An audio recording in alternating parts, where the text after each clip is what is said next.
Sekitar 1.300 peternak sapi perah di Boyolali, Jawa Tengah khawatir gulung tikar karena usaha dagang Pramono yang terlilit masalah pajak 670 juta rupiah.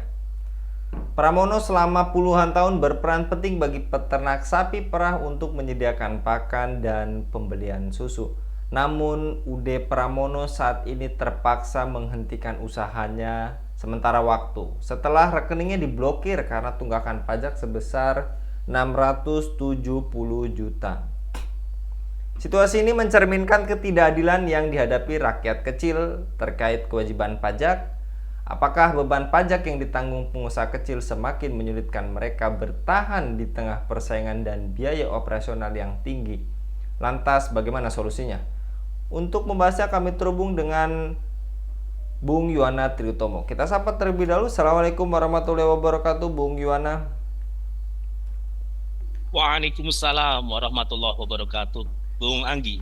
Ya. Baik Bung Yohana, terkait kebijakan pajak yang saat ini tidak mempertimbangkan kapasitas usaha kecil yang masih berjuang bertahan hidup di tengah persaingan dan biaya operasional tinggi. Apakah demikian? Dan apakah pemerintah seolah menutup mata atas penderitaan rakyat sehingga ketika memutuskan kebijakan seringkali tidak berpihak kepada kepentingan masyarakat luas, Bung? Ya, baik Bung Anggi. Raditu billahi robba, wabil islami dina, wabi Muhammadin nabiyya wa rasulah, Robi sidni ilma warzuqni fahma, Robi syurahli sodari wa yasir li amri, wahlul uqdatam min lisani yafqahu qawli, amma ba'd. Jadi titik terkait kebijakan pajak ini sebetulnya tidak hanya pada UMKM UD Purnomo saja, eh, usaha mikro kecil dan menengah UD Purnomo saja, Bung. Kita juga mendengar viral di medsos X ya, seorang pedagang ayam ditagih pajak 500 juta rupiah. Kalau UD Purnomo ini kan di Boyolali, ditarik 670 juta. Kalau pedagang ayam ini 500 juta. Padahal mereka itu kan wong cilik gitu loh, Bung. Jadi usahanya juga usaha cilik gitu. Namanya UMKM ya. Usaha mikro, kecil, menengah. Apa tidak kasihan gitu loh ya. Jadi apapun alasannya ini perbuatan tidak adil gitu loh. Coba bayangkan Bung Agi, UMKM dikejar-kejar agar bayar pajak. Lalu bagaimana dengan para koruptor yang selama ini dikejar-kejar tidak? Selama ini kemana mereka bersembunyi? Ada Harun Masiku, ada Edi Tamsil, Samsul Nur Salim, dan kawan-kawan itu pada kemana? Terus mengapa juga yang dikejar-kejar itu pajak UMKM yang bisa jadi pelaku-pelaku UMKM itu memang tidak tahu tentang ilmu-ilmu perpajakan dan pencatatan-pencatatan akuntansinya seperti apa, terus aturan-aturannya bagaimana dan sebagainya itu kalau kalau di benak mereka bisa saja mereka stres duluan Bung mikir kayak gitu itu. Terus bagaimana dengan usaha-usaha yang sifatnya non UKM ini? Usaha-usaha raksasa, multinasional, misalnya apa mega industri. Itu mengapa yang dikejar-kejar pajak itu bukan mereka saja itu, justru mereka berani terang-terangan ngemplang pajak seperti berita beberapa waktu kemarin ya di Kapuas Hulu itu beberapa perusahaan perusahaan besar menghindar bayar pajak yang kalau di total eh, kurang lebih 1,9 M itu kan kan ini aneh Bung. Jadi memang problem pajak ini sifatnya sistemik Bung. Di level teknis mikro, di level kebijakan makro, bagaimana strategi nambah kekayaan negara maupun di level filosofi global yang memang pembangunan selama ini mengadopsi sistem kapitalisme. Begitu, Bung Anggi. Baik, Bung Yona, apakah pemerintah tidak menyadari dampak kebijakan pajak yang semakin tinggi? Rencananya tahun depan naik kembali setelah sebelumnya naik 1%. Apakah ini juga menyumbang pada tingkat pengangguran dan kemiskinan rakyat, Bung?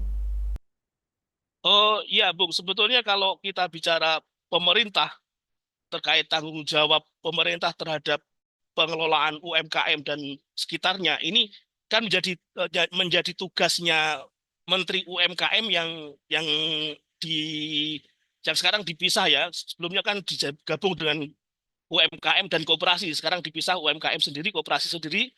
Tanggung jawab Pak Maman Abdurrahman itu. Nah, apakah Pak Maman ini sudah mendukung UMKM ini, ya, misalnya dengan memberi bantuan modal, memberikan pelatihan-pelatihan. Tapi yang jelas untuk kasus pajak ini sampai sekarang saya belum mendengar ada beritanya. Seandainya ada pun kok saya ragu bisa sampai di lapangan ya. Mengapa? Karena banyak sekali pelaku UMKM yang merasa belum cukup terjamin keberlanjutan usaha mereka.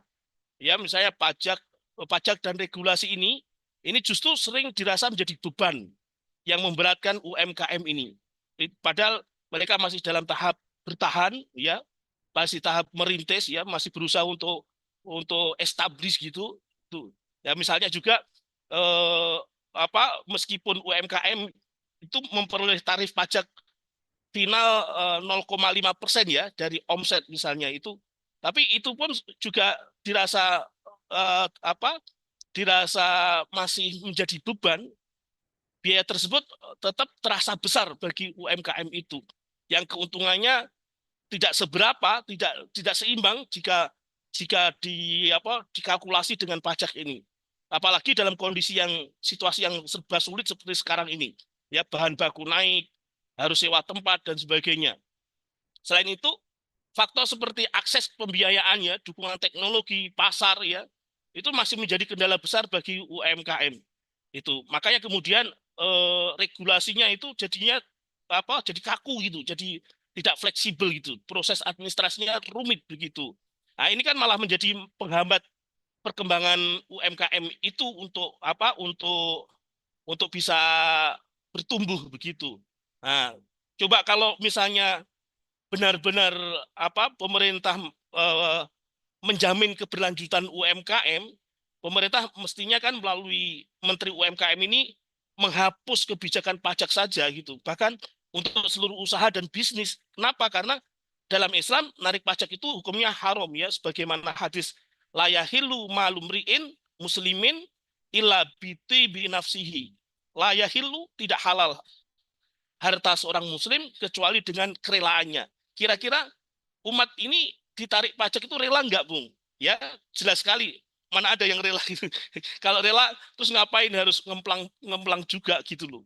Jadi pastinya mereka menyadari sebetulnya, ya, pemerintah dalam hal ini Kementerian UMKM itu menyadari bahwa ini pasti akan menjadi beban bagi masyarakat, apalagi di tengah-tengah tingkat pengangguran dan kemiskinan rakyat yang terus meningkat ini, hanya saja karena terjebak oleh kapitalisme ini sajalah kemudian kesadaran ini menjadi tumpul dan berakibat curang atau berlaku tidak adil tadi. Ya, coba misalnya bayangkan Bung Anggi ya, ada berita kalau Pak Ruslani ya, Menteri Investasi ya, merangkap BKPM itu beberapa hari kemarin itu bilang tentang pembebasan pajak korporasi atau tax holiday. Ini kan menyakitkan betul bagi masyarakat kecil ya. Pengusaha dikasih tax holiday, dikasih libur pajak, sementara rakyat kecil setiap hari dikejar-kejar pajak. Kalau pengusaha besar itu tax holiday, kalau rakyat kecil tax every day begitu. Kan naudzubillah min dzalik, ini kan astagfirullahaladzim, kan aneh sekali ini. Jadi memang menjadi pertanyaan besar kepada pemerintah selama ini ada rencana untuk menghilangkan ketergantungan terhadap pajak apa tidak, itu pertanyaan besar yang memang harus menjadi evaluasi kita semuanya. Selama menurut saya, jadi selama pembangunan kita itu masih menggunakan paradigma kapitalisme, kok sepertinya jauh panggang dari api, Bung Anggi. Berharap pembangunan ini bebas dari pajak gitu. Begitu, Bung Anggi. Apakah menurut catatan Anda pemerintah tidak memiliki rencana jangka panjang untuk menghilangkan ketergantungan penerimaan negara pada pajak? Kalau tadi Anda sampaikan pengusaha tax holiday, rakyat tax everyday. Iya, Bung. Jadi tadi sudah saya singgung ya, Jadi pemerintah ini kan menjalankan program pembangunan berbasis sistem ekonomi kapitalisme. Jadi tentu saja mereka tidak punya atau bahkan tidak tahu ya tentang alternatif lain pembiayaan pembangunan kecuali dari pajak ini. Ya, ada sih utang atau yang berkedok investasi itu, tapi ini kan paradigmanya sama dengan paradigma masih menggunakan paradigma kapitalisme. Selama negara menjadikan pajak sebagai instrumen utama untuk mendapatkan pemasukan APBN, selama itu pula pemalakan negara kepada rakyat akan terjadi.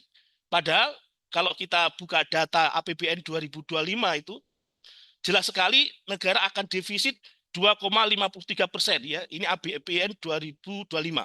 Sekitar ya 616,2 T lah ya. Ini. Jadi akibatnya besar pasak dari tiang gitu Bung Anggi. Jadi pendapatan yang diperkirakan 3.000 sekian T tadi itu dari pajak sendiri 2.490 sekian T itu ya. T itu triliun ya. Jadi pendapatan paling besar memang dari pajak. Sementara belanja di angka 3.621 sekian T tadi. Jadi selama kapitalisme menjadi paradigma yang digunakan dalam pembangunan nasional ini, tidak mungkin pajak itu hilang dari program pembangunan nasional ini. Begitu, Bung Anggi. Lantas bagaimana Bung Yona terkait solusi Islam menjawab problem pajak yang terjadi saat ini? Ya, jadi memang pungutan pajak itu jelas sekali sebagai bentuk pemalakan ya, sebagai bentuk kezaliman dan Islam melarangnya.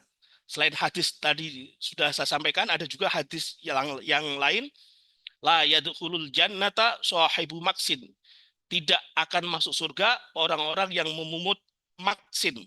Jadi maksin ini, redaksi ini bentuknya isim nakiroh, isim yang menunjukkan keumumannya. Jadi pajak dalam jenis apapun itu dilarang. Baik berupa cukai, pajak bumi bangunan, pajak nilai penjualan, PPh, dan lain sebagainya. Semua bentuk pajak dilarang. Ya. Lalu muncul pertanyaan, terus dari mana biaya proyek pembangunan nasional? Nah, disinilah kemudian ekonomi Islam menjawab bahwa proyek-proyek yang wajib dikuasai oleh negara itu adalah proyek-proyek strategis. Jadi biasanya proyek-proyek strategis itu ada di sektor publik. Ya misalnya infrastruktur jalan raya, industri berat untuk pertanian yang bisa mendukung ketahanan pangan dan sebagainya dan sebagainya. Maka solusi pendanaan pembangunan atau proyek-proyek ini tidak boleh dari pajak dan utang luar negeri ya. Utang apalagi utang luar negeri yang berkedok investasi itu tidak boleh. Melainkan bisa dari sumber daya alam yang menjadi kepemilikan umum, yang menjadi al-milkiyatul ammah, yang dikelola oleh negara. Andai saja ya, ini amin semoga Allah mengijabah, negara mengelola APBN itu sesuai syariah, maka harta yang terkategori al-milkiyah al-ammah ya, berupa sumber daya alam yang melimpah di negeri ini, itu bisa mencukupi pendanaan proyek-proyek tadi. Misal saja ya, kalau kita lihat dari sektor pertambangan ya, paling tidak saya ada catatan itu batu bara ya.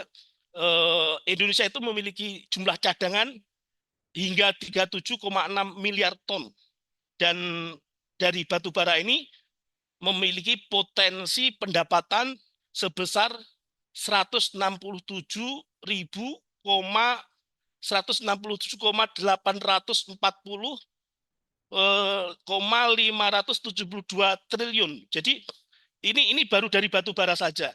Belum dari misal gas alam. Terus dari emas. Emas itu pendapatan per tahun bisa 63 triliun rupiah. Terus kemudian dari nikel dan lain sebagainya. Jadi dengan menerapkan syariat Islam, negara tidak perlu memungut pajak dari rakyat. Sehingga rakyat bisa bahagia, pengusaha pun juga bisa bahagia, dan tentunya penguasa, pemerintah menjalankan roda pemerintahnya itu bisa dengan adil, dan pemerintah yang adil itu tentu dirindukan surga. Begitu Bung Anggi. Wallahu a'lam bishawab. Baik, Masya Allah, Bung Yuwana untuk pemaparannya pada kabar petang kali ini. Jadi pemerintahan yang sekarang sedang mengelola keuangan negara, wajib dengar yang dikatakan oleh Bung Yuwana Triutomo. Jazakallah sekali lagi Bung Yuwana. Mudah-mudahan Bung Yuwana senantiasa dilindungi oleh Allah Subhanahu wa taala dalam setiap aktivitasnya. Demikian pemirsa Ilhava News, dukung dengan subscribe, share, dan like. Semoga menjadi kebaikan bagi kita semua di dunia dan di akhirat. Saya Anggi Suara undur diri. Wassalamualaikum warahmatullahi wabarakatuh.